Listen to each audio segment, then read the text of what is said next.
You don't win with talent alone. You win with belief, focus, and absolute clarity of purpose.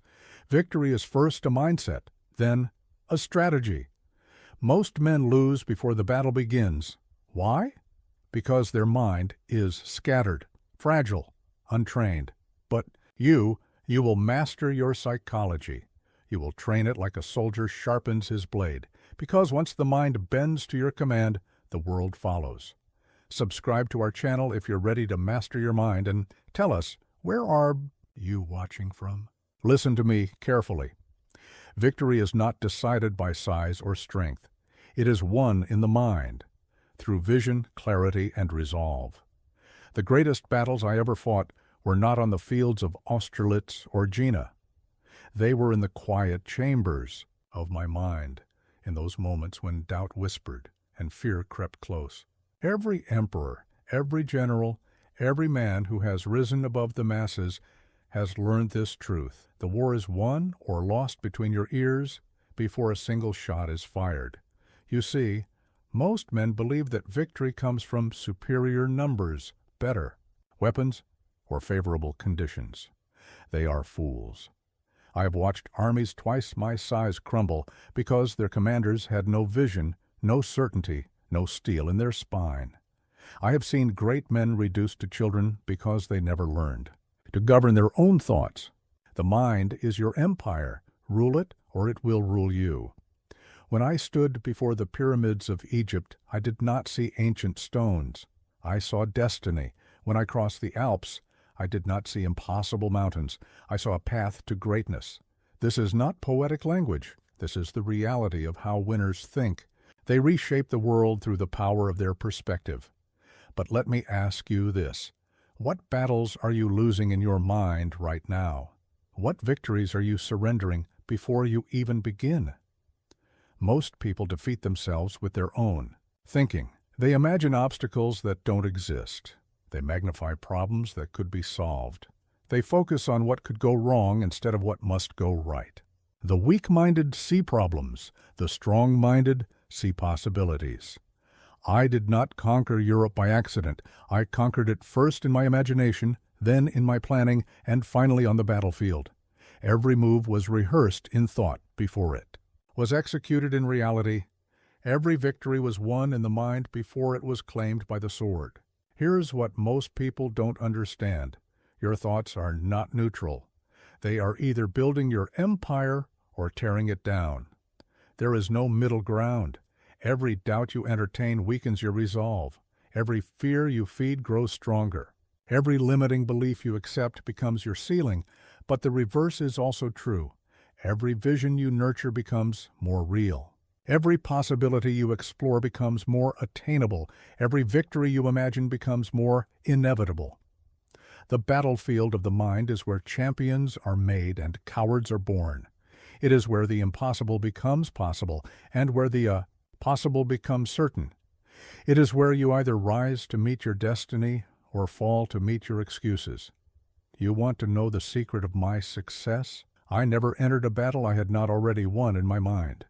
I never faced an enemy I had not already defeated in my thoughts. I never pursued a goal I had not already achieved in my imagination. This is not fantasy. This is strategy. This is not wishful thinking. This is mental warfare. And if you master this warfare, you will master your world. Your mind is waiting for orders. Your thoughts are waiting for direction. Your future is waiting for a commander. The question is simple. Will you take command, or will you remain a prisoner of your own scattered thinking? The choice is yours. The victory is yours. But first, you must win the war within.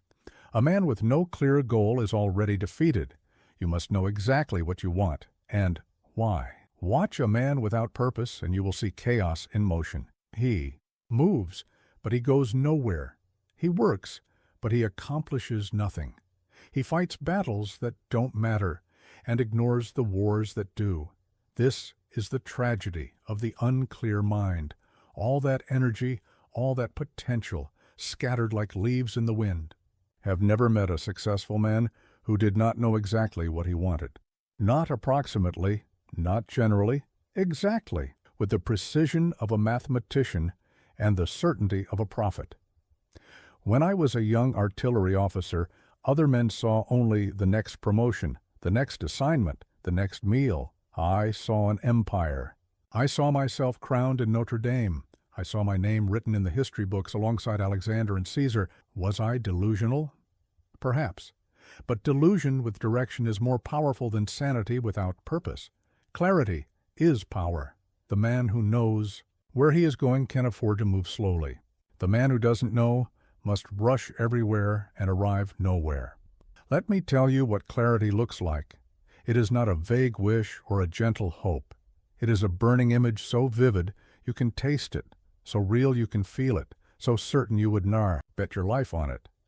Clarity is when your goal becomes more real than your current circumstances. But here's what most people don't understand. Clarity is not enough. You must also know why. Why this goal? Why this path? Why this sacrifice? Because when the storms come, and they will come, your why becomes your anchor. I did not conquer Europe for glory alone. I conquered it because I believed in something greater than myself, a new order, a meritocracy where talent mattered more than birth, where ability mattered more than title. My why was bigger than my ego, and that made it unbreakable. Your purpose must be worthy of your suffering, because suffering will come, setbacks will come, doubts will come, and in those moments only a purpose worthy of pain will keep you moving forward. But let me ask you this. What is your empire? Not what you think you should want, not what others expect you to want, but what burns in your chest when you're alone with your thoughts. What vision makes you restless? What possibility makes you impatient with your current life? Most people are afraid to admit what they really want. They think small thoughts because they fear big disappointments. They settle for safe goals because they cannot bear the risk of meaningful failure.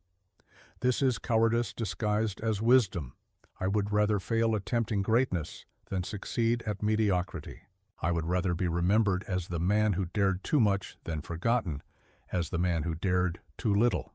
Here's what clarity does for you. It eliminates confusion. When you know exactly what you want, every decision becomes simple. Does this action move me toward my goal or away from it? Does this person help my mission or hinder it?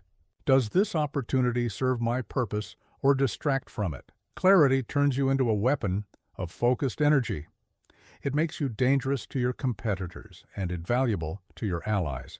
It transforms you from a wanderer into a warrior, from a dreamer into a doer, from a follower into a force. The unclear mind is pulled in every direction. The clear mind cuts through confusion like a sword through silk.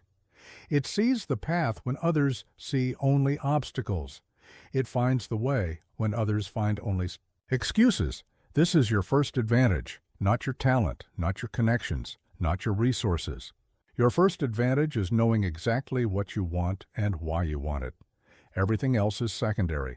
Everything else can be learned, borrowed, or built. But clarity must come from within. So decide, today, right now. What is your empire? What is your vision? What is your why? Write it down. Make it real. Make it specific. Make it yours. Because a general without a destination is not a general.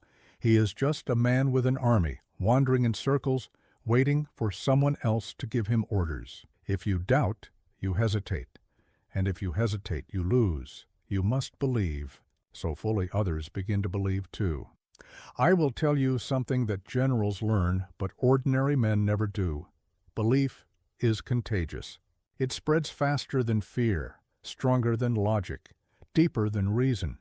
When you believe in your cause with absolute certainty, that certainty becomes a force that bends reality itself. At Austerlitz, I faced the combined armies of Austria and Russia. On paper, I was outnumbered. In reality, I was already victorious. Why? Because I believed in my victory so completely that my marshals believed it too. And when my marshals believed, my soldiers believed. And when my soldiers believed, the impossible became inevitable. Belief is not hope. Hope is passive. Hope waits for circumstances to change. Belief is active. Belief changes circumstances. Hope says maybe. Belief says certainly. Hope whispers. Belief commands. But here's what you must understand. Belief is not a feeling. It is a decision. You do not wait to feel confident. You decide to be confident. You do not wait for proof. You become the proof. The weak mind requires evidence before it believes. The strong mind believes, then creates the evidence. This is the difference between followers and leaders, between dreamers and achievers, between those who react to life and those who create it. I believed I was destined for greatness long before I had any reason to believe it. I was a nobody from Corsica, a minor noble in a major world. But I carried myself like an emperor before I wore a crown. I spoke like a conqueror before I conquered anything. I thought like a legend before I became one. Was I arrogant? Perhaps. But arrogance with action is called confidence, and confidence is the beginning of all achievement. Let me ask you this. What are you pretending not to believe about yourself? What possibility are you denying? What greatness are you refusing to claim? Because the only thing standing between you and your destiny is your willingness to believe in it. Most people suffer from believability paralysis. They think they need more experience before they can believe in their success. They think they need more credentials before they can believe in their worth. They think they need more proof before they can believe in their potential. This is backwards thinking. You don't earn the right to believe. You believe, then you earn the right to success. Here's what most people don't understand. Your belief becomes your reality. Not eventually, not theoretically, practically, immediately. The moment you believe something is possible, you begin to see opportunities you couldn't see before. You begin to take actions you wouldn't take before. You begin to attract people who can help you achieve what you couldn't achieve before. Belief is not a luxury for the successful. Belief is the prerequisite for success. But belief must be total. Partial belief is doubt dressed up in nice clothes. Partial belief is worse than no belief at all because it creates hesitation. And hesitation is the enemy of achievement. When I stood at the bridge of Lodi, cannon fire ripping through my ranks, I did not hesitate. I did not doubt. I believed in my strategy, my timing, my destiny. That belief moved through my army like electricity. It turned ordinary soldiers into heroes. It turned a dangerous situation into a defining victory. Your belief must be so strong that it transforms not just your actions, but the actions of everyone around you. Your belief must be so complete that it becomes their belief too. This is the weapon of belief. It multiplies your power. One person with absolute belief is stronger than 10 people with partial commitment. One person with total certainty is more dangerous than an army with mixed convictions. The doubter seeks permission. The believer takes action. The doubter waits for guarantees. The believer creates them. The doubter asks, "What if I fail?" The believer asks, "What if I succeed?" Your belief is your weapon. Sharpen it, strengthen it, use it. Because in the end, what you believe about yourself becomes what the world believes about you. And what the world believes about you becomes what you achieve. The man who believes he is defeated is defeated. The man who believes he is destined for greatness is already on his way to achieving it. The choice is yours, but choose completely. Choose with conviction. Choose with certainty, because partial belief creates partial results, and partial results are just another word for failure. You do not wait to feel confident. You train it. You earn it through action, through persistence, through proof. Listen carefully. Confidence is not a gift. It is not something you are born with or born without. It is not bestowed by others or stolen by enemies.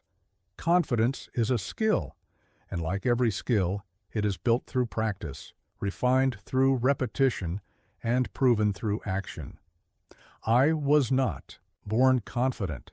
I was born ambitious, which is different. Ambition is the desire for greatness. Confidence is the certainty that you can achieve it. The first is a wish. The second is a weapon. When I was young, I stuttered.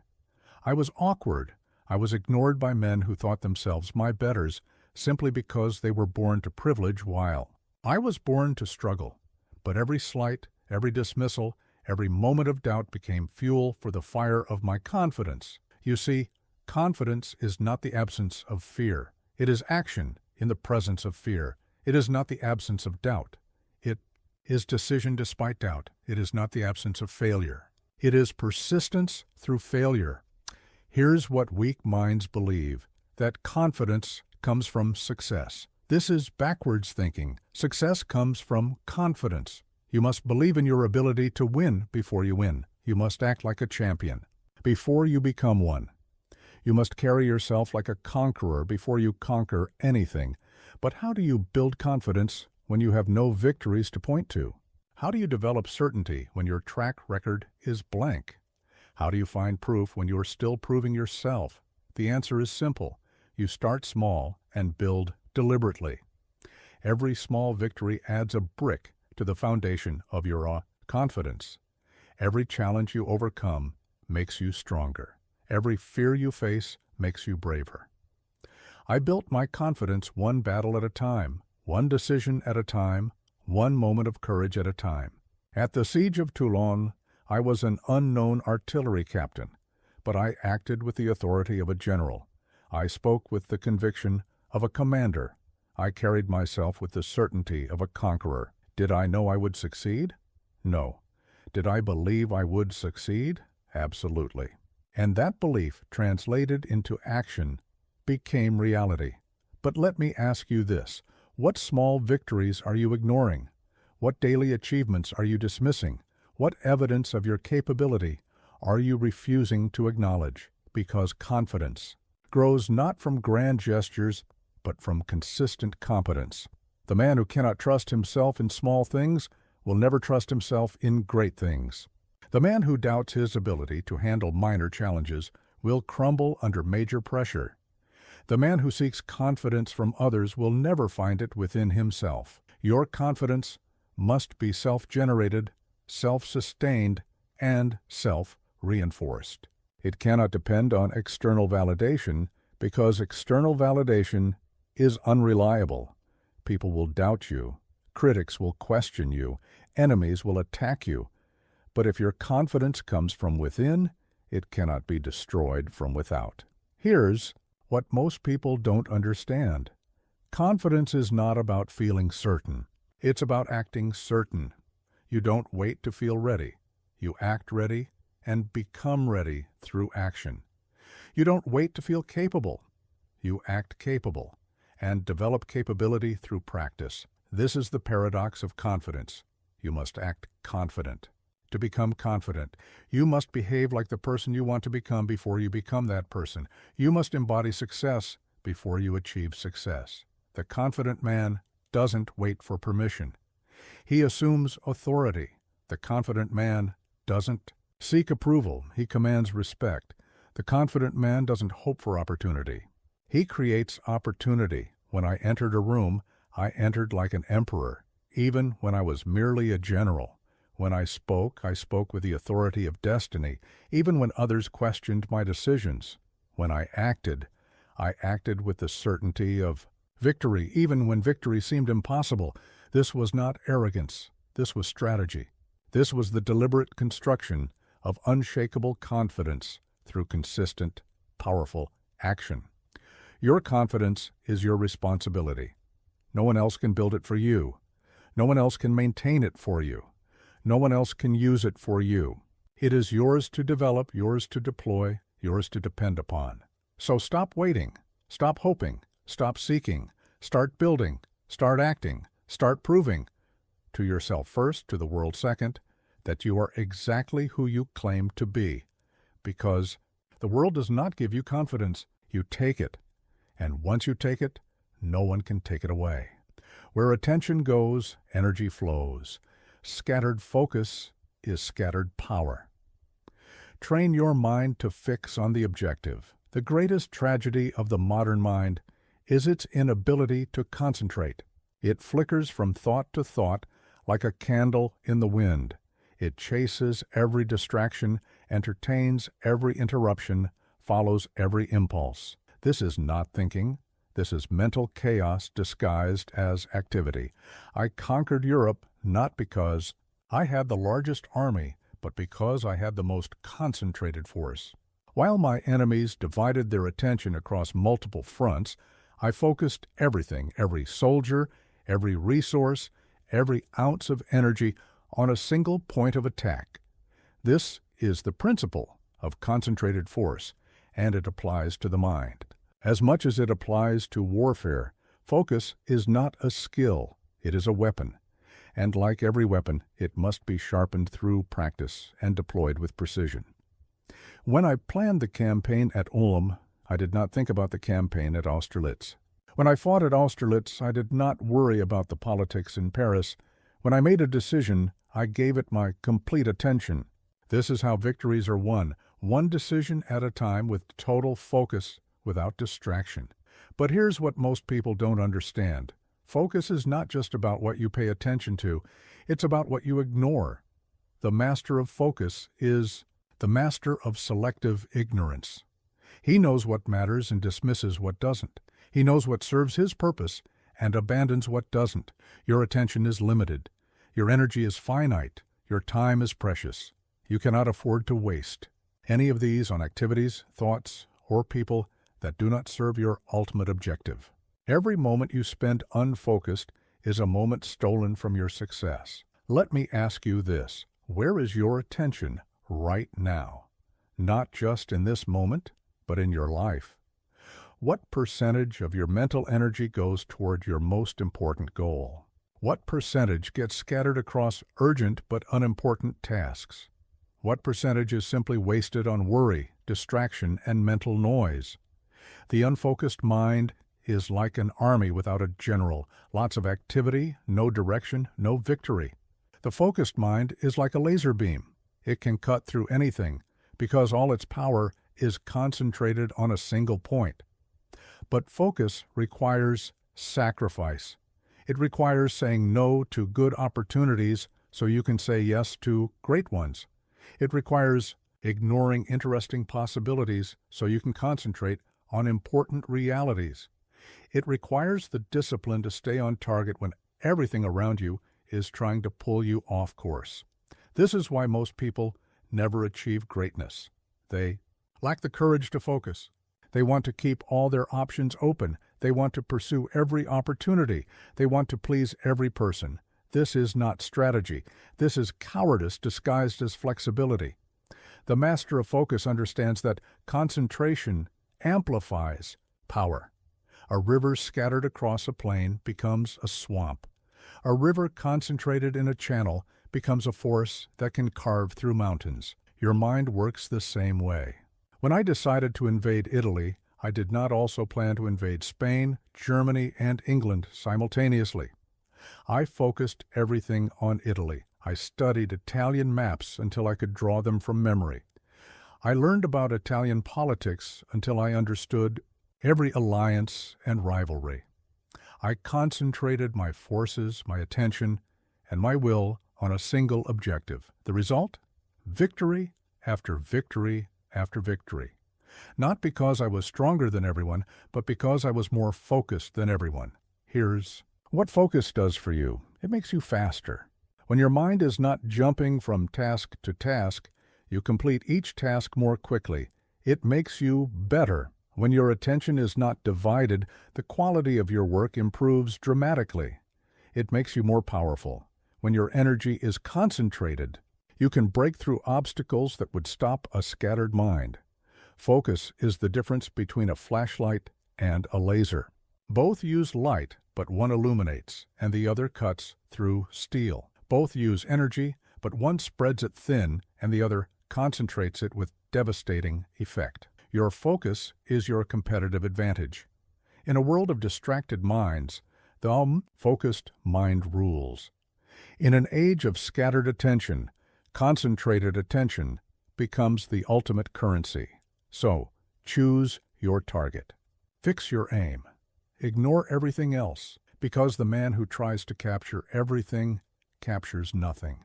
But the man who focuses everything on one objective captures his destiny. The scattered mind dreams of success. The focused mind creates it. The choice is yours, but the consequences are not.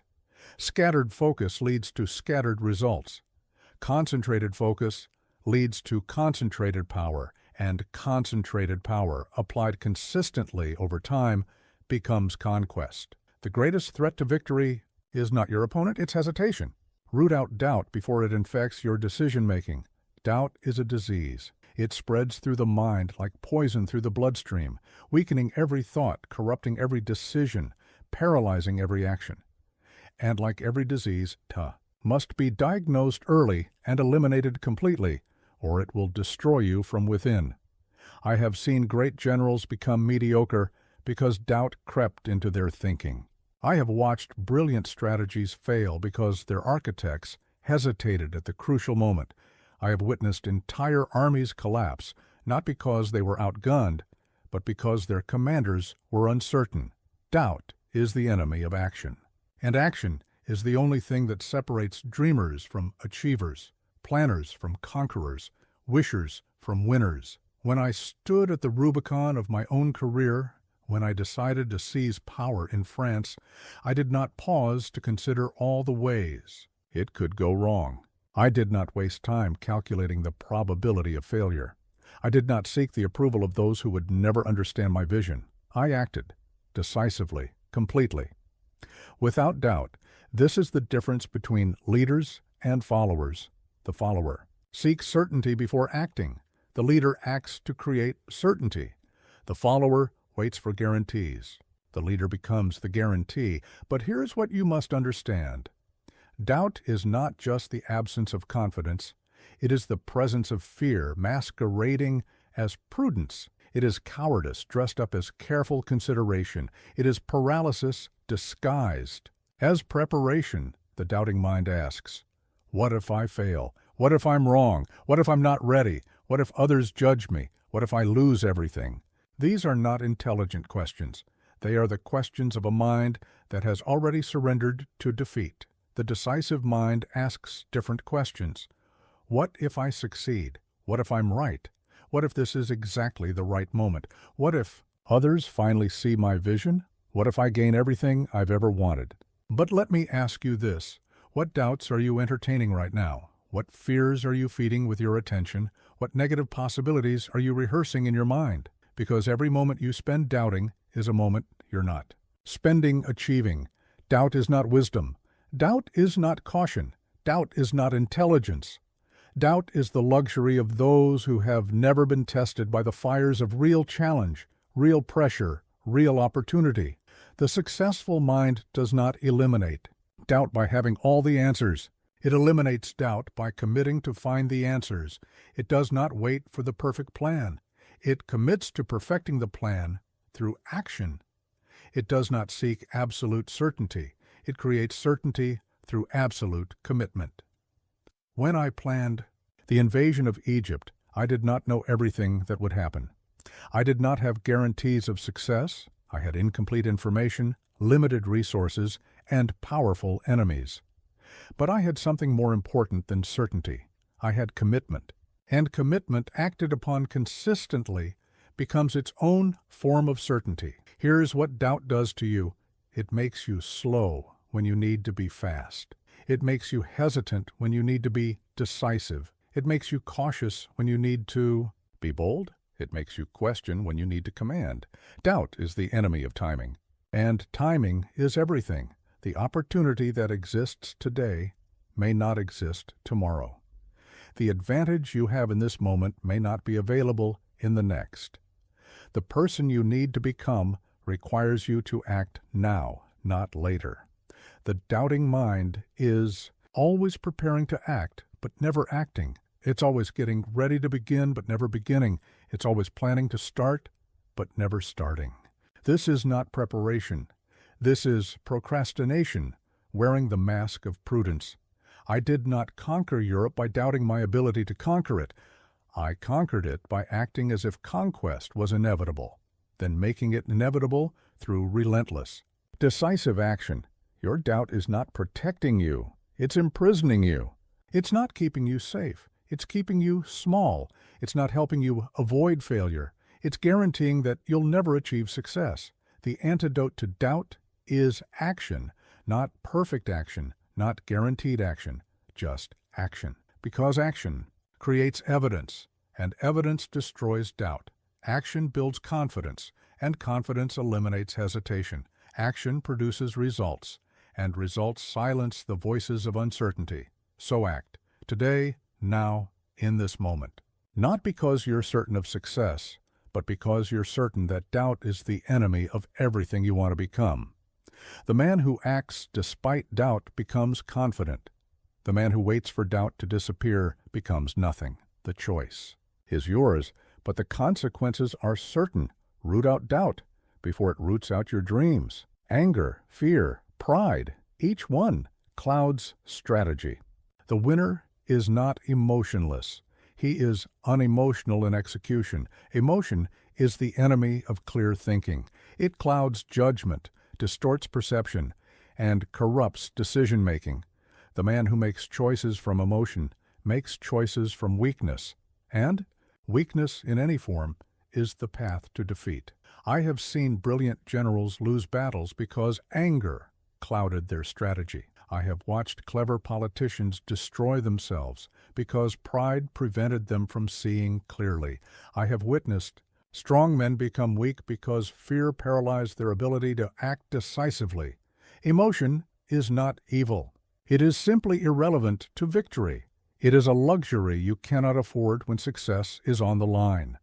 At Waterloo, my enemies hoped I would fight from emotion, from anger at my exile, from desperation to reclaim my throne, from pride wounded by years of defeat.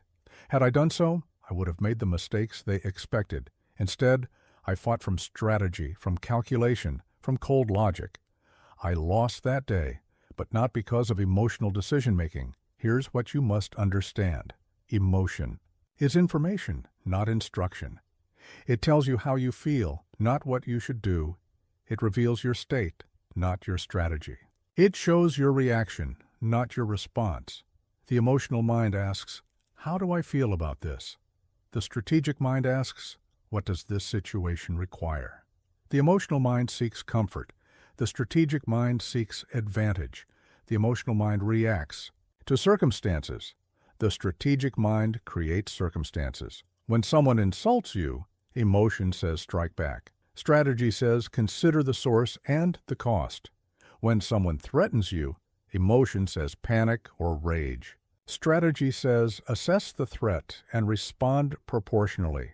When someone opposes you, emotion says destroy them. Strategy says ask whether they can be converted, contained, or simply ignored. But let me ask you this. How many decisions have you made from anger that you later regretted?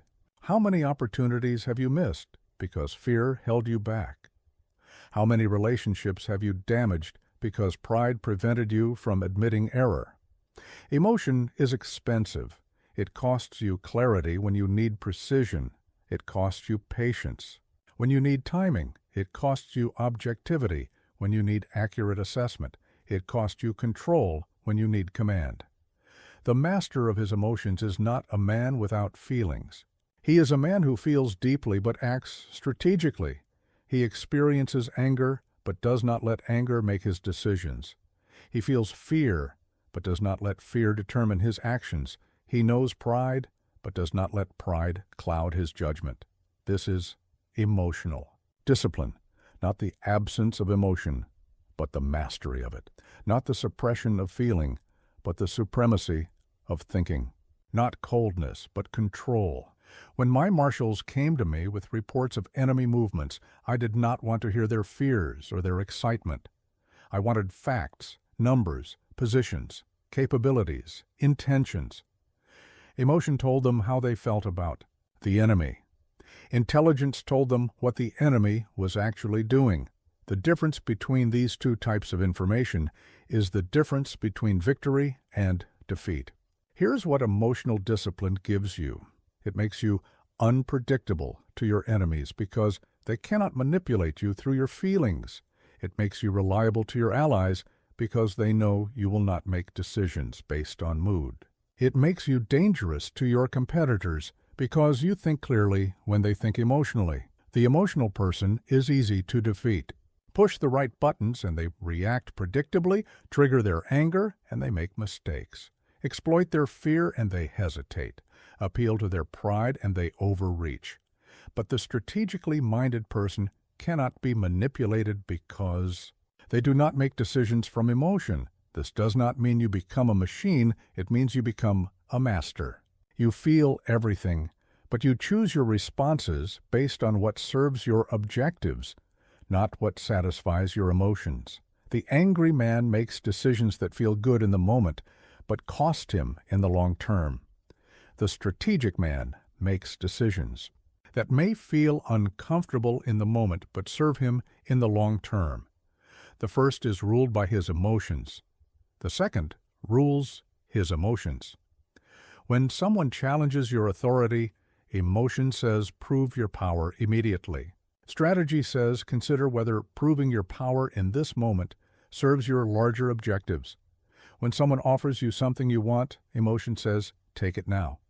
Strategy says consider the true cost and the long-term consequences. Your emotions are not your enemy, but they are not your guide either.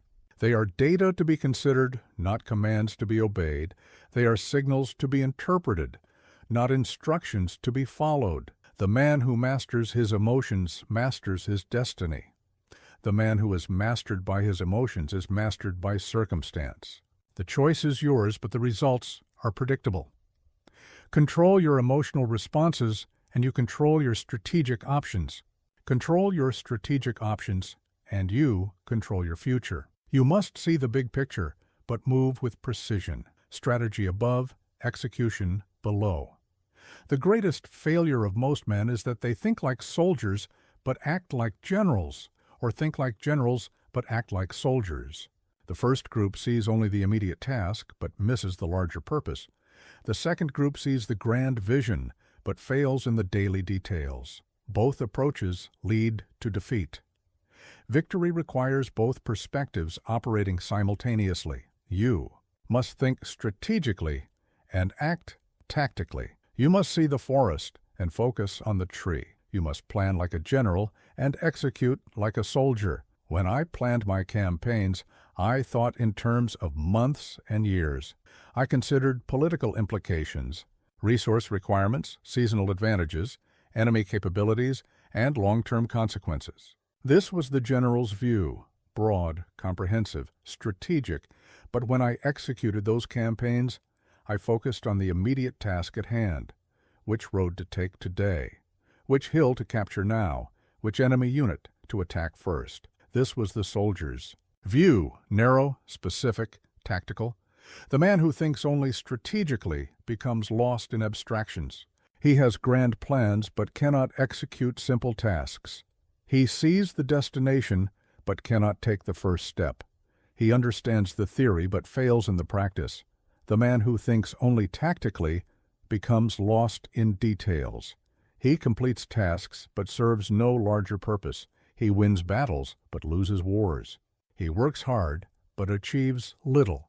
But here's what most people don't understand. Strategy without execution is just planning. Execution without strategy is just activity. Neither alone produces victory. Victory comes from the perfect marriage of strategic thinking and tactical action. Let me ask you this. Are you thinking big enough about your goals, but acting specifically enough toward them? Or are you thinking too small about what's possible, but trying to do too much at once? Because both mistakes will destroy your chances of success. The general's mind sees the entire battlefield. It understands how each position relates to every other position. It knows which hills matter and which don't. It sees opportunities that won't be obvious for hours or days. It plans 3 moves ahead while the enemy is still reacting to the last move. But the soldier's mind sees only what's in front of it.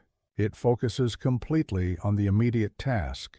It executes with precision, speed, and total commitment. It doesn't get distracted by the big picture when there's specific work to be done. You need both minds operating in the same body. When you're planning, think like a general. When you're executing, think like a soldier. When you're deciding strategy, zoom out. When you're taking action, zoom in. The successful person switches between these perspectives fluidly. In the morning, they might spend an hour thinking strategically about their long-term vision, their competitive position, their resource allocation. This is general thinking. Then they spend the rest of the day executing specific tasks with lasers. Focus. This is soldier thinking. Most people get this backwards. They spend all day thinking about strategy but never executing. Or they execute constantly but never think strategically about whether they're executing the right things. Here's what thinking like a general gives you. It ensures that every action serves a larger purpose. It prevents you from winning battles that don't matter. It helps you see opportunities before they become obvious to everyone else. It allows you to allocate your resources for maximum impact. Here's what acting like a soldier gives you. It ensures that your grand plans become concrete. Results: it forces you to deal with reality, not just theory. It builds the discipline and precision needed to execute complex strategies. It creates momentum through consistent action. The general without the soldier is all vision, no achievement. The soldier without the general is all effort, no direction. But the person who combines both becomes unstoppable. When I was planning the invasion of Austria, I thought like a general. I studied maps, analyzed supply lines, considered weather patterns, evaluated enemy strengths and weaknesses. I spent weeks in pure strategic thinking. But when the campaign began, I thought like a soldier. I focused on today's march, tonight's position, this hour's decision. I didn't let strategic considerations paralyze tactical execution. This is the rhythm of victory. Strategic thinking followed by tactical action, followed by strategic thinking, followed by tactical action. Plan, then execute. Execute, then plan. Think big, then act small. Act small, then think big. Your daily routine should reflect this rhythm. Set aside time for general thinking, time to consider your long-term vision, your strategic position, your competitive advantages. But also set aside time for soldier execution, time to focus completely on immediate, specific, concrete tasks. The man who can switch between these perspectives at will becomes a force of nature. He has the vision to see where he's going and the precision to get there. He has the wisdom to choose the right battles and the skill to win them. Think like a general, act like a soldier. This is the formula for conquest in any field, in any century, in any circumstance. Move fast, but not first. Move when the advantage is yours. Victory lies in the timing. Speed without timing is chaos. Timing without speed is opportunity lost. The master of victory understands that these two forces must work together. Speed amplifies the power of perfect timing, and perfect timing makes speed devastatingly effective. I built my reputation on rapid movement. My armies moved faster than any force in Europe. While my enemies debated, I marched. While they prepared, I struck. While they reacted, I was already positioned for the next phase. This speed gave me the initiative, and initiative is the beginning of victory. But speed alone is not enough. The fastest army that moves at the wrong time moves toward defeat. The quickest decision made too early or too late becomes the wrong decision. The most rapid execution of the wrong plan is still execution of the wrong plan. This is why timing rules over speed. It is better to move slowly at the perfect moment than to move quickly at the wrong moment. It is better to be slightly late with the right action than exactly on time with the wrong action. At Austerlitz, I waited.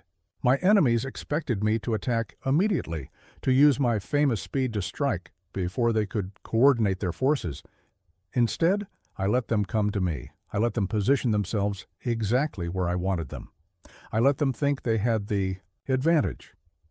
Then, at the precise moment when their confidence peaked and their guard dropped, I unleashed everything.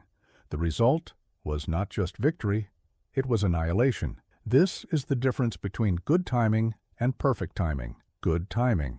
takes advantage of opportunity. Perfect timing creates the opportunity, shapes it, and then exploits it completely. But here's what most people don't understand. Timing is not about waiting for the perfect moment. Perfect moments are created, not discovered. Timing is about recognizing when conditions can be shaped to your advantage, then acting with decisive speed to shape them. The amateur waits for conditions to be perfect. The professional makes conditions perfect through action. The amateur hopes for the right moment. The professional creates the right moment through preparation and positioning. Let me ask you this. Are you moving too fast on the wrong things or too slow on the right things? Are you rushing toward goals you haven't properly prepared for? Or are you delaying action on goals you're completely ready to achieve? Because both mistakes cost you victory. The first burns energy without producing results. The second wastes opportunity while you hesitate. Speed gives you initiative. When you move faster than your competition, you force them to react to your actions instead of executing their own plans. You set the pace of the game. You choose the battlefield. You determine the terms of engagement. But timing gives you advantage. When you move at exactly the right moment, your speed becomes multiplied by circumstance. Your actions become amplified by opportunity. Your efforts become maximized by preparation. Here's what perfect timing looks like. It's when your preparation meets opportunity, when your readiness meets the right moment, when your capability meets maximum impact. It's when everything you've built converges at exactly the point where it can produce the greatest result. The man with perfect timing doesn't need to be the fastest. He needs to be the most precise. He doesn't need to move first. He needs to move right. He doesn't need to act constantly. He needs to act decisively when it matters most. When I decided to crown myself emperor, the timing was everything. Too early, and I would have appeared presumptuous, creating enemies unnecessarily. Too late, and someone else might have seized the opportunity. But at exactly the right moment, when France needed stability and I had proven my worth, the action that would have been revolutionary became inevitable. This is the power of perfect timing. It makes the extraordinary seem natural, the bold seem obvious, the revolutionary seem necessary. Your speed should serve your timing, not replace it. Move fast when the moment is right. Move faster when the advantage is clear. But move fastest when the timing is perfect. The combination of speed and timing is devastating to your competition. They cannot predict when you will move because your timing is flawless. They cannot match your execution because your speed is superior. They cannot compete with your results because your timing and speed amplify each other. Speed wins battles. Timing wins wars. Combined, they make you unstoppable. The slow man with perfect timing beats the fast man with poor timing. But the fast man with perfect timing conquers the world. Freedom comes not from chaos, but from control. Discipline is the foundation of mental dominance. The weak mind believes that discipline is restriction. It sees rules as prison bars, routines as chains, structure as oppression. This is the thinking of a child, not a conqueror. The strong mind understands the truth. Discipline is not the enemy of freedom. Discipline is freedom's greatest ally. Without discipline, you are a slave to your impulses. Without discipline, you are controlled by your circumstances. Without discipline, you are at the mercy of your emotions, your environment, your enemies. This is not freedom. This is chaos disguised as choice. True freedom comes from self-mastery, and self-mastery comes from discipline. The disciplined mind chooses its responses instead of reacting automatically. The disciplined mind shapes its environment instead of being shaped by it. The disciplined mind creates its circumstances instead of surrendering to them. When I rose before dawn every morning to study maps, analyze intelligence, and plan strategies, was I restricting my freedom? No, I was creating it. Every hour of disciplined preparation gave me more options, more advantages, more power to shape events according to my will. When I maintained strict routines for eating, sleeping, and thinking, was I limiting my choices? No, I was expanding them. Every disciplined habit freed my mind from having to make trivial decisions, allowing me to focus my mental energy on decisions that mattered. When I imposed rigid structure on my armies, was I constraining their potential? No, I was unleashing it. Every disciplined soldier could execute complex maneuvers automatically, creating tactical possibilities that undisciplined forces could never achieve. But here's what most people don't understand. Discipline is not punishment. It is preparation. It is not restriction. It is readiness. It is not limitation. It is liberation from the limitations that defeat undisciplined minds. The undisciplined mind is weak because it cannot resist temptation. The disciplined mind is strong because temptation has no power over it. The undisciplined mind is scattered because every impulse pulls it in a different direction. The disciplined mind is focused because it has trained itself to pursue only what serves its objectives. Let me ask you this. Where in your life is lack of discipline disguised as freedom? Where are you telling yourself that structure is oppression when it's actually the path to power? Where are you choosing immediate gratification over long-term liberation? Because every time you choose the easy path over the disciplined path, you are choosing weakness over strength, reaction over response, slavery over freedom.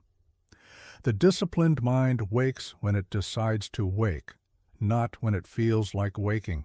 It eats what serves its goals, not what satisfies its cravings. It thinks thoughts that build its vision, not thoughts that feed its fears. It takes actions that create results, not actions that provide comfort. This is not joyless existence. This is joyful mastery, the joy of knowing that you control your life instead of your life controlling you. The joy of seeing your vision become reality because you have the discipline to bridge the gap between intention and execution. The joy of being reliable to yourself and therefore unstoppable in your pursuits. Discipline creates predictable excellence. When you discipline your morning routine, your days become more productive. When you discipline your thinking habits, your decisions become more strategic. When you discipline your responses to setbacks, your resilience becomes unbreakable. The disciplined person is free to achieve greatness because they are not enslaved to mediocrity. They are free to build empires because they are not imprisoned by excuses. They are free to create their destiny because they are not chained to their circumstances. But discipline must be chosen daily. It is not a decision you make once. It is a decision you make every moment. It is not a destination you reach. It is a way you travel. It is not a goal you achieve. It is a standard you maintain. When others sleep in, you rise early. When others make excuses, you take responsibility. When others follow their feelings, you follow your commitments. When others drift with circumstances, you drive toward objectives. This is not sacrifice. This is investment. Every disciplined choice today creates more freedom tomorrow. Every structured moment now creates more possibilities later. Every controlled response here creates more power there. The path to freedom leads through discipline. The road to power runs through self-control. The route to mastery requires submission, not to others, but to the highest version of yourself. Discipline is not your enemy. It is your weapon. Use it to cut through the chaos of undisciplined living and carve out the life you actually want to live. The disciplined mind rules its world. The undisciplined mind is ruled by its world. The choice is yours, but the consequences are certain. Others will doubt you. So what? You must tell yourself a stronger story and believe it more than they believe theirs. Your mind is a battlefield where stories compete for dominance. Some stories strengthen you. Some stories weaken you. Some stories propel you toward victory. Some stories drag you toward defeat. The story that wins this battle determines the trajectory of your life. Most people do not choose their story. They accept the story others tell them about themselves. They believe the narrative of limitation, the tale of impossibility, the fiction of mediocrity. They let critics write their biography and enemies edit their autobiography. This is surrender. disguised as humility. This is defeat disguised as realism. This is cowardice disguised as wisdom. The victorious mind writes its own story. It chooses the narrative that serves its objectives. It tells itself the tale that builds its confidence, strengthens its resolve, and amplifies its power. It believes its own story more deeply than anyone else believes theirs. When I was exiled to Elba, the world wrote my story for me. They said I was finished, defeated, forgotten. They said my empire was a historical footnote, my ambitions a cautionary tale. They said Napoleon was a memory, not a future, but I did not accept their story. I wrote my own. In my mind, I was not a defeated emperor on a tiny island. I was a force of nature gathering strength for an inevitable return. I was not finished, I was preparing. I was not defeated, I was repositioning. I was not forgotten. I was being underestimated, which would become their greatest mistake. 100 days later, I proved which story was true. Here's what most people don't understand. The story you tell yourself becomes the reality you create. Not eventually, not theoretically, practically, immediately. Your inner narrative shapes your outer actions, and your actions shape your outer results. If you tell yourself you are destined for greatness, you begin to act like someone destined for greatness. If you tell yourself you are capable of extraordinary achievement, you begin to pursue extraordinary opportunities. If you tell yourself you are unstoppable, you begin to persist through obstacles that would stop others. But if you tell yourself you are ordinary, you begin to settle for ordinary results. If you tell yourself you are limited, you begin to accept limited possibilities. If you tell yourself you are a victim, you begin to act like a victim. The narrative in your mind is not neutral. It is either building your empire or tearing it down. It is either strengthening your position or weakening it. It is either moving you toward victory or toward defeat. But let me ask you this. What story are you telling yourself right now? Is it a story of possibility or limitation? Is it a narrative of strength or weakness? Is it a tale of victory or defeat? Because that story is writing your future with invisible ink. Others will try to control your narrative. They will tell you what you can and cannot achieve. They will define your limitations and describe your ceiling. They will write your story from their perspective, their fears, their limitations. Ignore them. Their story about you is irrelevant to your story about you. Their doubts about your potential have no bearing on your actual potential. Their belief in your limitations does not make those limitations real. The only story that matters is the one you tell yourself. The only narrative that shapes your destiny is the one you choose to believe. The only biography that determines your future is the one you write in your own mind. When people told me I was too short to command tall soldiers, I told myself I was the perfect height for an emperor. When they said I was too young to lead experienced generals, I told myself youth was advantage in a world grown old and tired. When they said I was from the wrong background to rule France, I told myself that merit mattered more than bloodline. I believed my story more than they believed theirs. And because I believed it more deeply, I acted on it more powerfully. And because I acted on it more powerfully, I made it more real. This is the power of narrative control. It turns internal belief into external reality. It transforms mental conviction into material achievement. It converts psychological certainty into practical results. Your competitors are telling themselves stories about why they cannot win. Your critics are telling themselves stories about why you cannot succeed. Your enemies are telling themselves stories about why you are not dangerous. Let them. While they weaken themselves with limiting narratives, you strengthen yourself with empowering ones. While they convince themselves of impossibility, you convince yourself of inevitability. While they focus on obstacles, you focus on opportunities. The person with the stronger story wins, not the person with more resources, more connections, or more advantages. The person who believes more deeply in their own narrative of victory. Control your story. Choose your narrative. Write your own biography, because the story you tell yourself today becomes the life you live tomorrow, and make sure it's a story worth living. Own your ambition. Own your intensity. Winners don't shrink to make others comfortable. Power makes people uncomfortable. Ambition threatens them. Success reminds them of their own limitations. Excellence exposes their mediocrity. Your very existence as someone who refuses to settle becomes a judgment on their choice to surrender. So they will ask you to apologize. They will ask you to tone it down. They will ask you to be more humble, more modest, more like them. They will disguise their weakness as virtue and present their limitations as wisdom. Do not listen to them. Do not shrink for them. Do not apologize for being what they refuse to become. I never apologized for my ambition to rule Europe.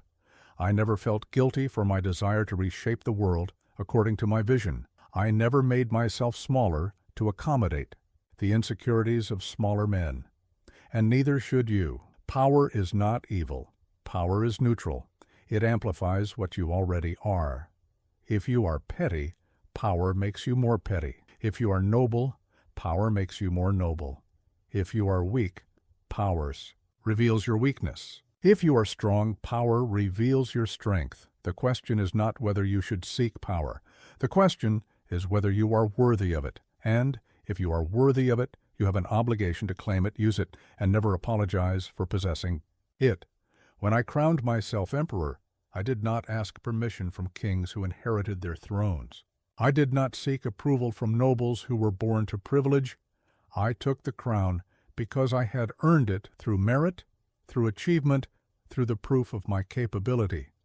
I owed no one an apology for claiming what I had rightfully won. But here's what most people don't understand. Apologizing for your power weakens you and helps no one. When you make yourself smaller, you do not make others larger. When you dim your light, you do not brighten theirs. When you apologize for your success, you do not inspire others to achieve their own. You simply teach them that excellence should be ashamed of itself. The world needs powerful people who use their power well. It needs ambitious people who channel their ambition toward worthy goals. It needs intense people who apply their intensity to important problems. It needs strong people who use their strength to build, not destroy. But it does not need powerful people who pretend to be powerless. It does not need ambitious people who disguise their ambition as accident. It does not need strong people who act weak to make weak people feel better about their weakness. Let me ask you this. Where in your life are you apologizing for your strength? Where are you hiding your competence to avoid threatening others? Where are you playing small to make others feel large? Where are you dimming your intensity to match the energy of those around you? Because every time you do this, you betray your own potential. Every time you shrink to fit in, you abandon your obligation to stand out. Every time you apologize for your power, you encourage others to remain powerless. The successful person intimidates the unsuccessful person simply by existing. Your discipline makes their lack of discipline visible. Your focus makes their scattered attention obvious. Your results make their excuses irrelevant. Your persistence makes their quitting look like what it is, quitting. This is not your problem to solve. This is not your responsibility to manage. This is not your fault to correct. Your responsibility is to be excellent. Their responsibility is to deal with that excellence in whatever way they choose. You cannot control their response, but you can control your commitment to becoming everything you are capable of becoming. When people criticize your intensity, they are really criticizing their own lack of intensity. When they attack your ambition, they are really revealing their own fear of ambition. When they tell you to be more humble, they are really asking you to be more like them. Limited, comfortable, safe. Do not accommodate their limitations. Do not adopt their ceiling. Do not accept their definition of appropriate ambition or reasonable goals or realistic expectations. Own your power completely. Use it responsibly. Deploy it strategically. But never apologize for having it. The world has enough weak people pretending to be humble. It has enough unsuccessful people disguised as realistic. It has enough limited people masquerading as wise. What it needs is more powerful people who own their power, more ambitious people who pursue worthy ambitions, more intense people who channel their intensity toward meaningful goals. Be one of those people. Be unapologetic about your strength. Be unashamed of your ambition. Be unafraid of your own potential, because power without apology is power that can change the world, and the world needs changing far more than it needs your false humility. The weak apologize for strength they don't possess. The strong use the strength they have earned. Which will you choose to be? Zoom out. A single loss means nothing in a well-planned campaign. Think long-term. Act with foresight. The amateur focuses on the battle. The professional focuses on the campaign. The amateur sees the immediate conflict. The professional sees the entire war. The amateur wins or loses based on single encounters. The professional wins or loses based on sustained strategy executed over time. This is the difference between tactical thinking and strategic thinking. Tactical thinking is narrow, immediate, reactive. Strategic thinking is broad, long-term, proactive. Tactical thinking sees the tree. Strategic thinking sees the forest, the climate, the season, and the ecosystem. When I lost at Leipzig, tactical thinkers declared me finished. They saw one defeat and concluded total failure. They focused on that single battle and missed the larger context. I had been fighting all of Europe simultaneously for years. One loss did not negate years of victories or eliminate future possibilities. Strategic thinkers understood differently. They saw Leipzig as one move in a longer game, one battle in a broader campaign, one setback in a career defined by comebacks. They kept their eyes on the field, not just the fight. Here's what most people don't understand. Single events, even significant ones, rarely determine ultimate outcomes. Life is not decided by individual moments, but by patterns sustained over time. Success is not created by perfect execution, but by persistent execution, despite imperfect results. The person who sees only immediate results gets discouraged by temporary setbacks. The person who sees long-term patterns stays motivated through short-term difficulties. The person who focuses on single fights loses sight of the larger campaign they are actually fighting. But let me ask you this.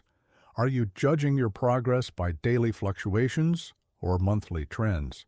Are you measuring success by individual wins and losses or by overall trajectory? Are you fighting today's battle or building tomorrow's empire? Because the answers to these questions determine whether you think like an amateur or like a professional, whether you react like a victim or respond like a strategist, whether you quit like the defeated or persist like the destined.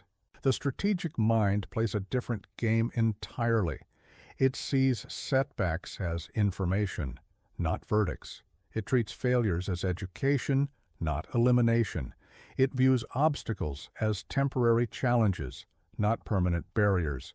It understands that the path to victory is never linear, never smooth, never without reversals. When I planned the invasion of Russia, I knew there would be battles I would lose. I knew there would be moments of retreat, periods of disadvantage, times when victory seemed impossible. But I also knew that single battles do not decide campaigns, and single campaigns do not decide destinies. The mistake I made was not in losing individual engagements.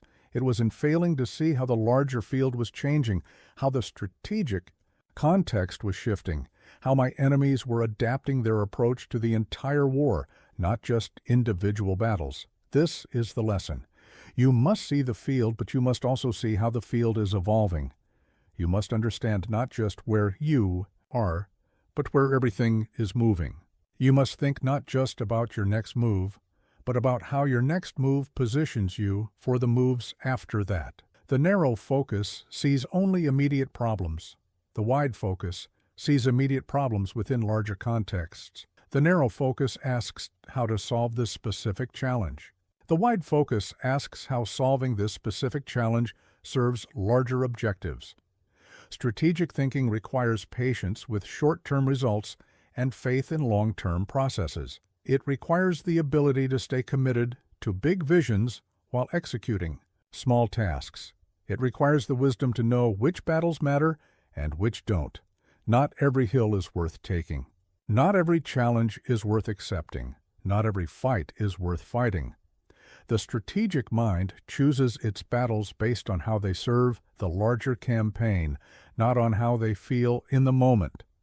When someone challenges your authority in a meeting, tactical thinking says fight back immediately. Strategic thinking asks whether this challenge actually threatens your position or just your ego, whether responding serves your larger objectives or just satisfies your immediate emotions. When a competitor attacks your business, tactical thinking says counterattack directly. Strategic thinking asks whether their attack reveals weaknesses you should address, opportunities you should exploit, or simply desperation you should ignore. When a setback disrupts your plans, tactical thinking says panic or rage. Strategic thinking says analyze, adapt, and advance based on new information. The field is always larger than the fight. The campaign is always longer than the battle. The war is always bigger than any single engagement. Keep your eyes on the prize that matters, not just the problem that's immediate. See the field, plan the campaign, win the war, because battles are won by tactics, but wars are won by strategy. And life is a war, not a battle. What you visualize, you normalize. Train your mind for battle before you ever step into one. The body cannot go where the mind has never been. The hands cannot execute what the mind has never rehearsed. The spirit cannot sustain what the mind has never imagined. Every great achievement begins as a mental reality before it becomes a physical one. This is not mystical thinking. This is practical preparation. Before I fought any battle, I fought it 100 times in my mind. Before I conquered any territory, I conquered it first in my imagination. Before I achieved any victory, I rehearsed it completely in my thoughts. Mental rehearsal is not daydreaming. It is training. It is preparation. It is the deliberate practice of success in the safe environment of your own mind before you risk it in the dangerous environment of the real world. When I planned the Battle of Austerlitz, I did not simply study maps and position troops. I closed my eyes and saw the entire engagement unfold. I watched my cavalry charge from the left. I observed the enemy's confused reaction. I witnessed their line breaking under pressure. I experienced the moment of victory before the battle began. This mental practice did more than build my confidence. It prepared my mind to recognize opportunities in real time, to stay calm under pressure, to execute complex strategies even when circumstances became chaotic. Here's what mental rehearsal does for you. It removes the shock of the new. When you have lived through a situation in your mind, your body responds as if it has experience, even when it doesn't. When you have visualized success repeatedly, your mind treats achievement as familiar rather than foreign. The unrehearsed mind is shocked by pressure, surprised by challenge, overwhelmed by complexity.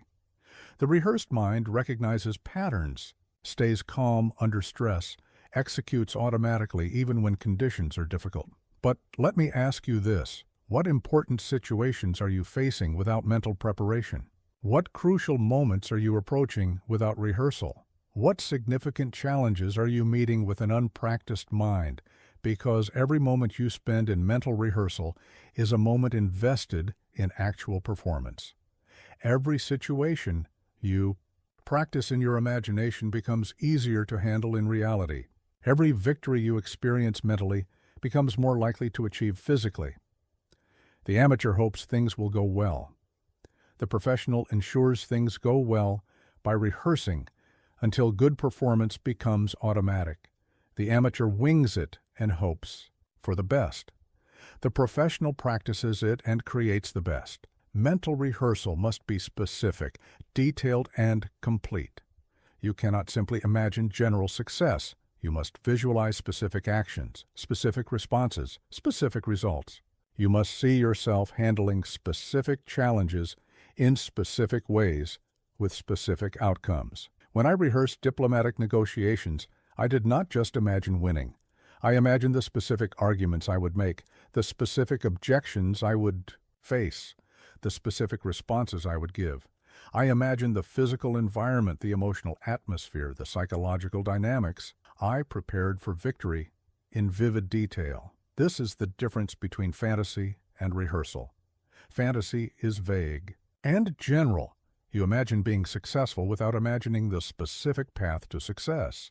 Rehearsal is precise and particular. You imagine exactly how you will achieve specific results through specific actions. The mind that has rehearsed victory recognizes opportunity faster than the mind that has only hoped for victory. The mind that has practiced success responds more quickly to the conditions that create success. The mind that has visualized achievement acts more decisively when achievement becomes possible. But rehearsal must include difficulty, not just ease. You must practice handling setbacks, not just successes. You must rehearse recovering from mistakes, not just avoiding them. You must visualize persisting through obstacles, not just encountering smooth paths. When I mentally prepared for campaigns, I did not only rehearse easy victories, I rehearsed difficult conditions, unexpected challenges, complex problems. I practiced maintaining composure when plans went wrong, adapting strategies when circumstances changed, finding solutions when obvious approaches failed. This comprehensive rehearsal made me dangerous in any situation. My mind had practiced success under all conditions, so no condition could shock me into paralysis or panic me into poor decisions. Your mind is your training ground. Your imagination is your practice field. Your thoughts are your preparation sessions. Use them deliberately, use them specifically, use them completely. Rehearse your important conversations before you have them.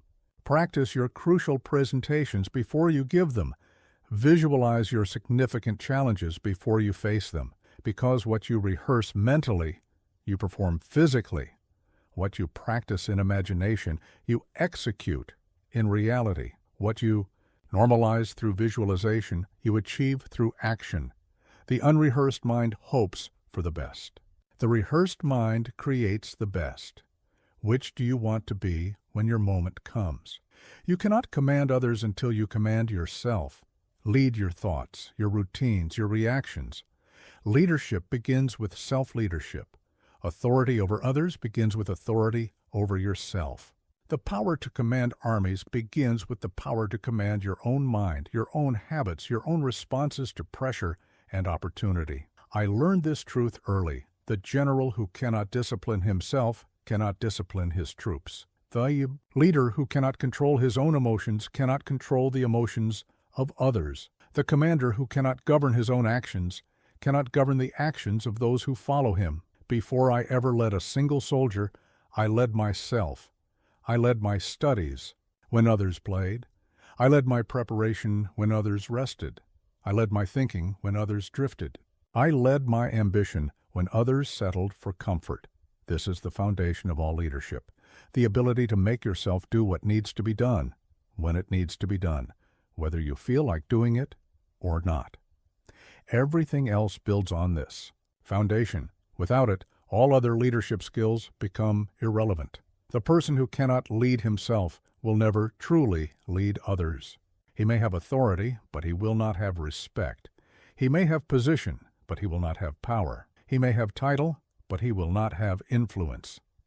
But here's what most people don't understand. Self-leadership is not about perfection. It is about consistency. It is not about never failing. It is about failing forward. It is not about being superhuman. It is about being reliably human in the pursuit of worthy goals. Self-leadership means doing what you said you would do, especially when you don't want to do it. It means keeping promises to yourself with the same integrity you keep promises to others. It means treating your own commitments as seriously as you treat the commitments others make to you. Let me ask you this. If you were your own employee, would you promote yourself? If you were your own business partner, Would you trust yourself? If you were your own follower, would you respect your own leadership? Because the answers to these questions reveal the gap between the leader you claim to be and the leader you actually are. They show the difference between your intentions and your actions, your aspirations and your achievements, your self-image and your self-discipline. The first person you must convince of your capability is yourself. Not through empty self-talk or wishful thinking, but through consistent action that proves your reliability. Not through declarations of intention, but through demonstrations of execution. When I decided to read every military text ever written, I did not just make the decision. I led myself through the execution. When I committed to learning mathematics, languages, and philosophy, I did not just commit. I commanded myself to follow through. When I chose to reshape my character, I did not just choose. I directed the process day by day, decision by decision. This is self-leadership in action, the ability to be your own drill sergeant, your own coach, your own commander. It is the power to push yourself when no one else is pushing you, to hold yourself accountable when no one else is watching, to maintain standards when no one else cares. Self-leadership creates self-respect, and self-respect creates the presence, the confidence, the authority that makes others want to follow you. People sense whether you are in command of yourself. They can feel whether you respect your own commitments. They know whether you trust your own judgment. If you do not command yourself, why should they let you command them? If you do not trust your own discipline, why should they trust your leadership? If you cannot lead yourself to success, why should they follow you anywhere? But when you demonstrate mastery over yourself, others naturally look to you for direction. When you show discipline in your own life, others seek that discipline for theirs. When you prove that you can lead yourself to achievement, others believe you can lead them to achievement. The self-led person becomes magnetic to others because they represent what others want to become. They embody the self-control others wish they had. They demonstrate the possibility of mastering one's own mind, one's own habits, one's own destiny. This is not about being perfect. This is about being progressive. It is not about never making mistakes. It is about learning from mistakes and improving consistently. It is not about having no weaknesses. It is about strengthening your weaknesses through deliberate effort. Start where you are. Lead yourself in small things before attempting to lead others in large things. Master your morning routine before trying to master an organization. Command your own attention before trying to command the attention of others. Govern your own reactions before trying to govern the reactions of those around you. Self-leadership is the prerequisite for all other leadership. It is the foundation upon which every other leadership skill must be built. It is the beginning of all authority, all influence, all power to create positive change in the world. Lead yourself first. Lead yourself well. Lead yourself consistently, because the world needs leaders who have first learned to lead the most important person they will ever be responsible for, themselves. You cannot give what you do not have. You cannot teach what you have not learned. You cannot lead where you have not gone. So go first. Lead yourself to where you want others to follow. Pressure is not your enemy. It is your proof. How you think under pressure shows who you really are. Our pressure does not create character. It reveals it. Pressure does not determine your capability. It exposes it. Pressure does not decide your destiny. It displays the strength or weakness you have been building in moments when no one was watching. The weak fear pressure because they know it will expose their lack of preparation. The strong welcome pressure because they know it will reveal their depth of character. The weak avoid challenging situations because they suspect they cannot handle them. The strong seek challenging situations because they know pressure is where legends are made. At the Battle of the Pyramids, facing the legendary Mamluk cavalry with my army exhausted from crossing the desert, some men saw only impossible odds. But I saw opportunity, not because the situation was easy, but because pressure would separate the warriors from the pretenders. the committed from the convenient, the legends from the forgotten. Pressure is the great revealer. It strips away pretense and shows reality. It removes masks and exposes truth. It burns away everything except what you actually are when everything is on the line. This is why pressure is your friend, not your enemy. It gives you accurate information about your current level of development. It shows you exactly where you are strong and where you need to grow. It provides real-time feedback about your preparation, your character, your capability. But here's what most people don't understand. Pressure does not decide outcomes. Your response to pressure decides outcomes. Pressure is just circumstance. Your response to pressure is choice. Pressure is what happens to you. Your reaction to pressure is what you do with what happens to you. The same pressure that crushes one person refines another. The same challenge that breaks one person builds another. The same situation that defeats one person develops another. The difference is not in the pressure, it is in the person experiencing the pressure. Let me ask you this: when pressure comes, do you shrink or expand? Do you panic or focus? Do you doubt or decide? Do you retreat or advance? Because your answers reveal more about your readiness for success than any other test. Pressure is nature's way of asking, are you ready for the next level?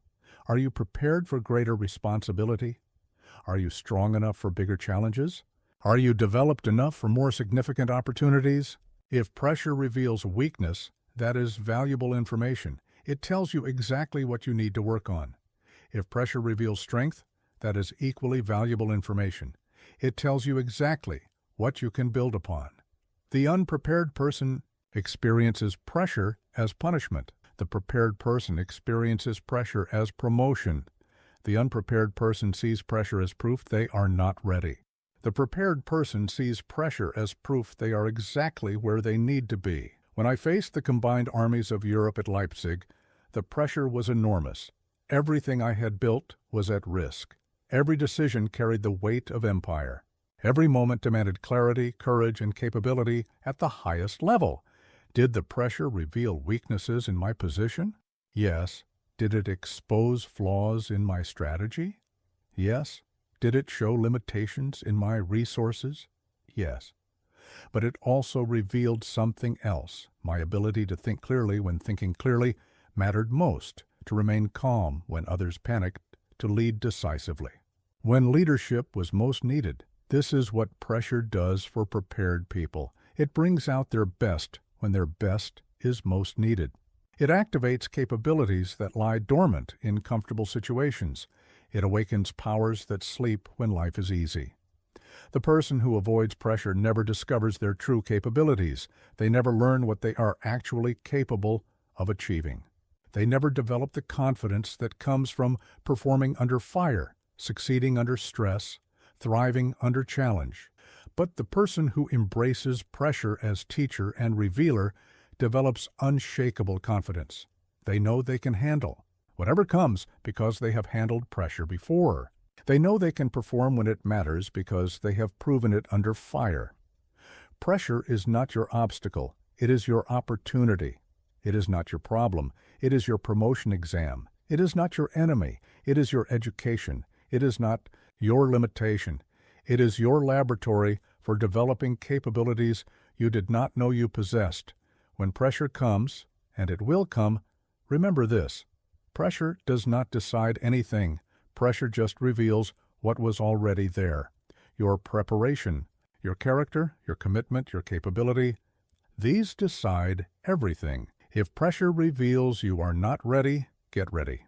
If pressure reveals you are stronger than you thought, leverage that strength.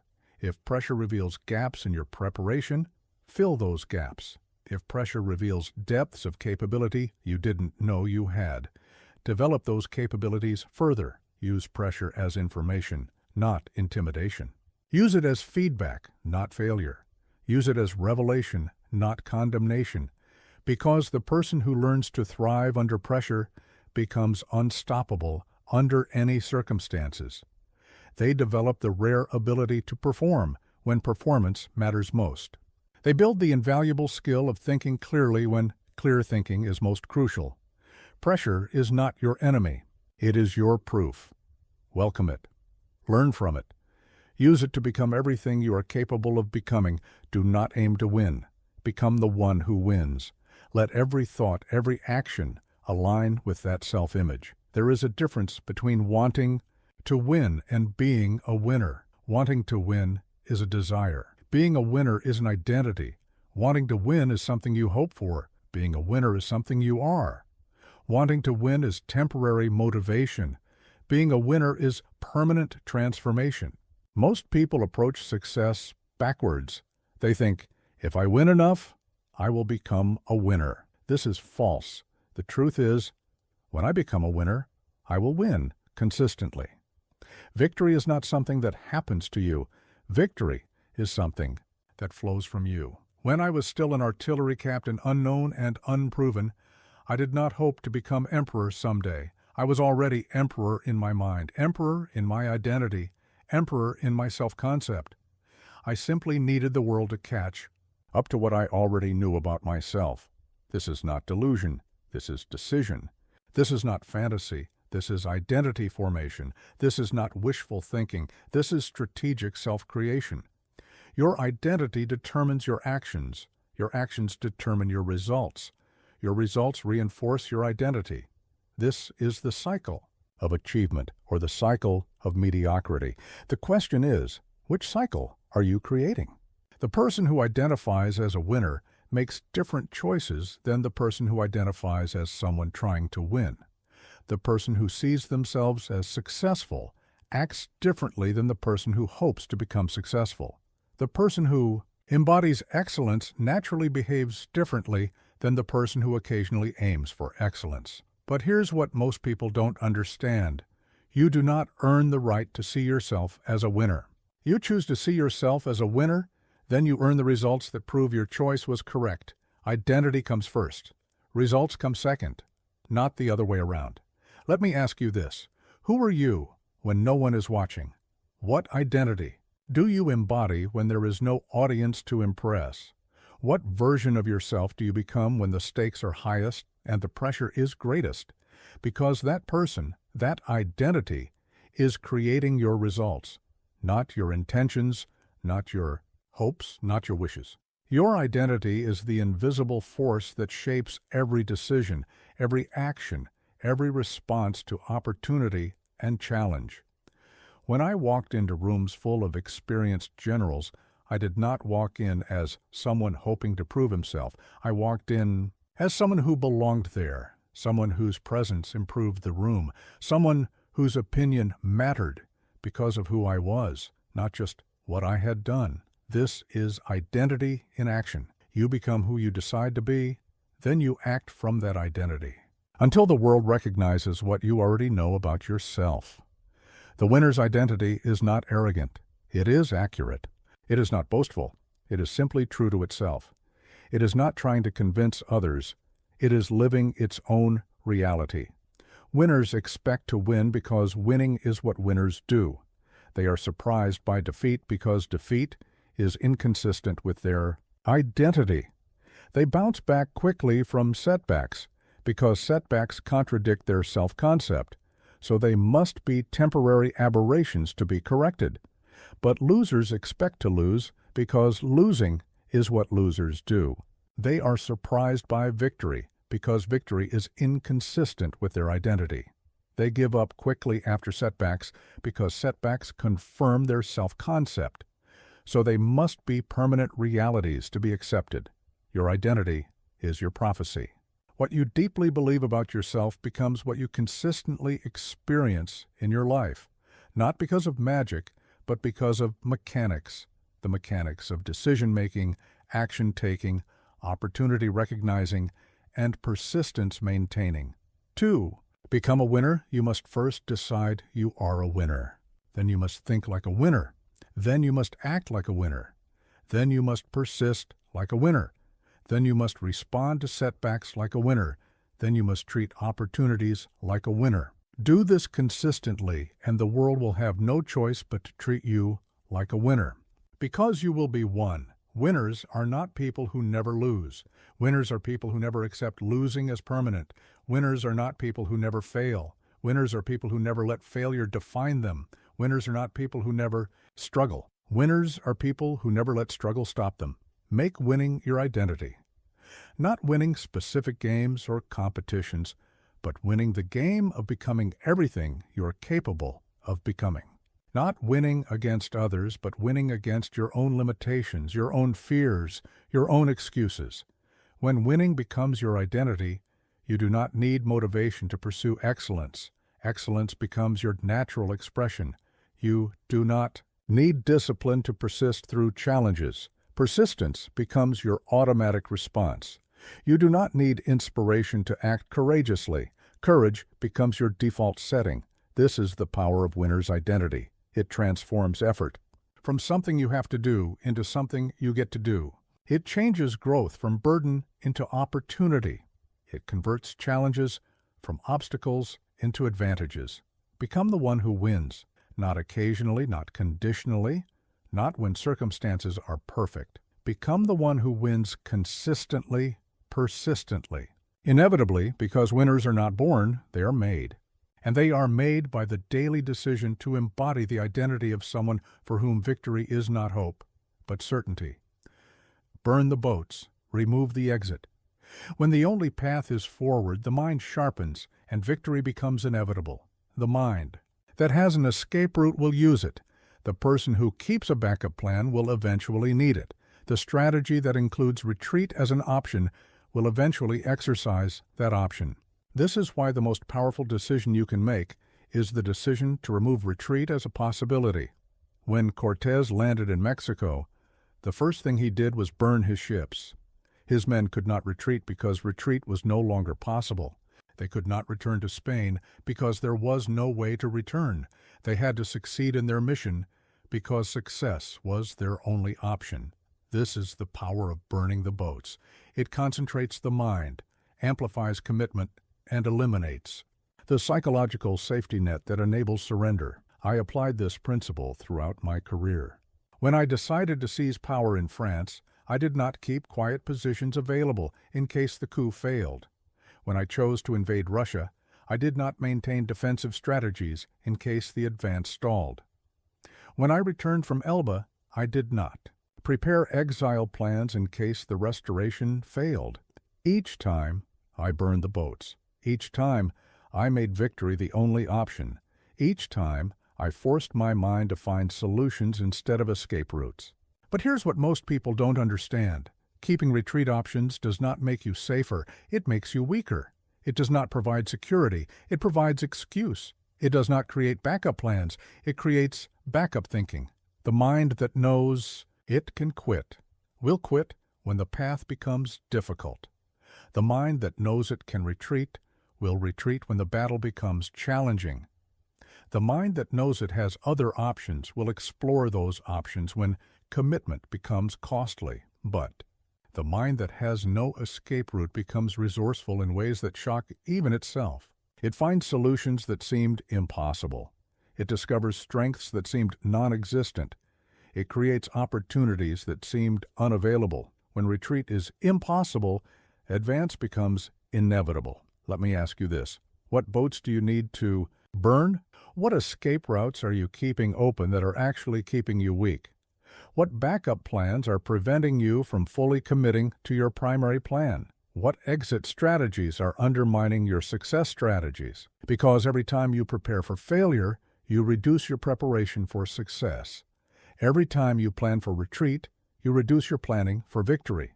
Every time you create escape routes, you reduce the energy available for advancing routes. The person with one option focuses all their energy on making that option work.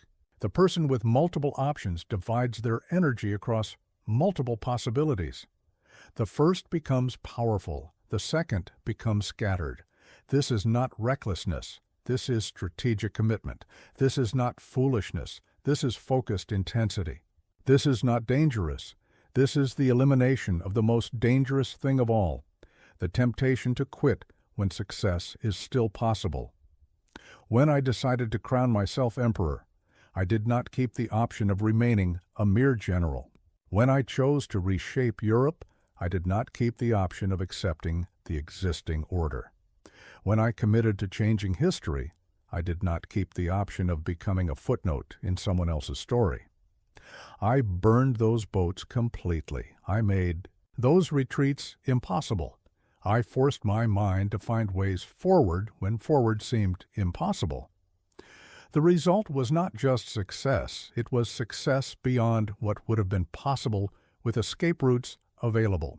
When you burn the boats, you do not just commit to your goal, you commit to becoming the person capable of achieving that goal. Retreat is not just a strategic option, it is a psychological poison. It weakens commitment at the precise moment, when commitment needs to be strongest. It provides false comfort when real comfort comes only from real achievement. It offers temporary relief from pressure when pressure is exactly what creates the transformation you need. The person who burns the boats discovers capabilities they never knew they possessed. They develop resources they never knew they had. They find solutions they never knew were available. They become someone they never knew they could become. This transformation happens not despite the pressure, but because of it. Not despite the impossibility of retreat, but because of it. Not despite the elimination of options, but because of it. When you remove the option to quit, you force yourself to find the option to succeed. When you eliminate the path backward, you clear the path forward. When you burn the boats, you free. The warrior. Make your commitment complete. Make your dedication total. Make your path forward the only path available. Because partial commitment produces partial results. Complete commitment with no retreat possible produces complete transformation. Burn the boats, remove the exits, cut off the escape routes. When the only option is victory, victory becomes the only outcome. You already have what it takes. Now, go prove it. If this message spoke to you, subscribe for more powerful mindset content. Let us know in the comments. What part hit you the hardest? Your mind is your empire. Rule it completely, and the world becomes your domain.